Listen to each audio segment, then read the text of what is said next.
பாட்டாளி மக்கள் கட்சியில் தந்தை மகன் இடையேயான மோதல் ஒருபுறம் இருக்க, கட்சி நிர்வாகிகளிடம் விருப்ப மனுக்களை பெற்று வராரு அன்புமணி. இந்த நிலையில தேர்தல் ஆணையம் அன்புமணி தரப்புக்கு சாதகமாக அறிவிப்பு வெளியிட்டிருக்கும் நிலையில அதிமுகவுடன் கூட்டணி பேரம் இறுதி செய்யப்பட்டு விட்டதாகவும், அதனாலதான் அன்புமணி ராமதாஸ் நிர்வாகிகளிடம் விருப்ப மனு பெற்று வராருன்னு சொல்றாங்க. இந்த நிலையில 35 சட்டமன்ற தொகுதிகள், ஒரு மாநிலங்களவை உறுப்பினர் சீட் என பேரம் இறுதி செய்யப்பட்டுள்ளதாக தகவல் வெளியாயிருக்கு. இது பற்றி ஜெம் தொலைக்காட்சி வழங்கும் சிறப்பு செய்தி தொகுப்பை இப்பொழுது பார்க்கலாம். 2026 சட்டமன்ற தேர்தல் களம் தற்பொழுது சூடுபிடிக்க தொடங்கியிருக்கு. இரண்டாவது முறையாக ஆட்சி அமைக்க வேண்டும் என திமுக தலைவரும் தமிழ்நாடு முதலமைச்சருமான மு.க.ஸ்டாலின் தேர்தல் பணிகளை துரிதப்படுத்தி இருக்கிறார். அதே நேரத்தில் இதுவரை அடுத்தடுத்து 2 முறை ஆட்சியை இழந்ததில்லை என்ற சாதனையை தக்க வைக்க எடப்பாடி பழனிசாமி தீவிரமாக முயன்று வரார். இதையடுத்து மக்களவை தேர்தலில் பெற்ற வாக்கு சதவிகிதத்தின் அடிப்படையில் பாஜகவும் சேர்ந்தால் அதிக வாக்குகள் கிடைக்கும் என்பதால் தான் அந்த கட்சியுடன் கூட்டணி சேர்ந்திருக்கிறார். அதிமுக கூட்டணி இந்த நிலையில அதற்கு பிறகு திமுக கூட்டணி நிர்வாக நிலையில பாமக, தேமுதிக உள்ளிட்ட கட்சிகளுடன் பேச்சுவார்த்தை நடைபெற்று வருது. இந்த நிலையில பாட்டாளி மக்கள் கட்சியில தந்தை மகன் இடையேயான மோதல் கூட்டணி டேக் ஆஃப் ஆவதில் சற்று சிரமத்தை ஏற்படுத்தியிருக்கு. இரு தரப்புமே தங்கள்தான் பாமக என கூறி வந்த நிலையில யாருடன் பேச்சு நடத்துவதுன்னு அதிமுக நிர்வாகிகள் குழப்பத்தில் இருந்தனர். இந்த நிலையில அன்புமணி தரப்பை அங்கீகரித்து தேர்தல் ஆணையம் கடிதம் வழங்கியிருக்கும் நிலையில் அதிமுக தரப்பும் அன்புமணி தரப்பும் உற்சாகம் அடைந்திருக்கு.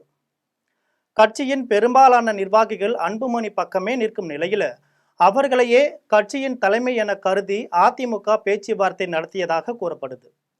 இந்த நிலையில 2026 சட்டமன்ற தேர்தல் கூட்டணியை பாமக இறுதி செய்து விட்டதாக சொல்லப்படுது.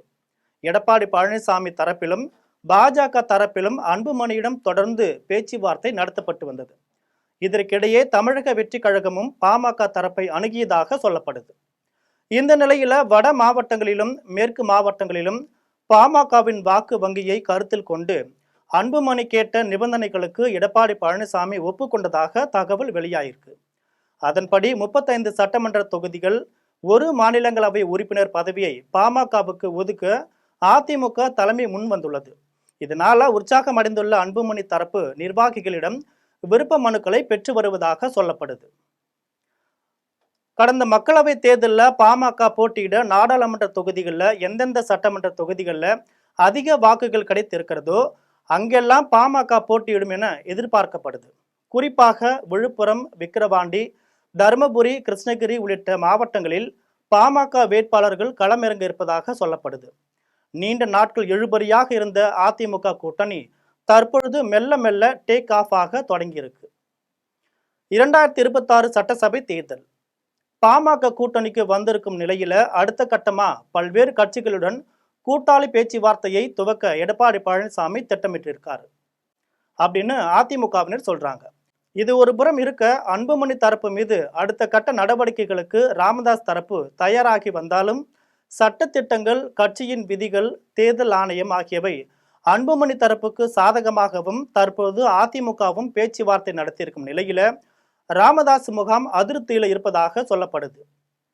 இது போன்ற அரசியல் செய்திகளை தெரிந்து கொள்ள ஜெம் தொலைக்காட்சியுடன் தொடர்ந்து இணைந்திருங்கள். வணக்கம்.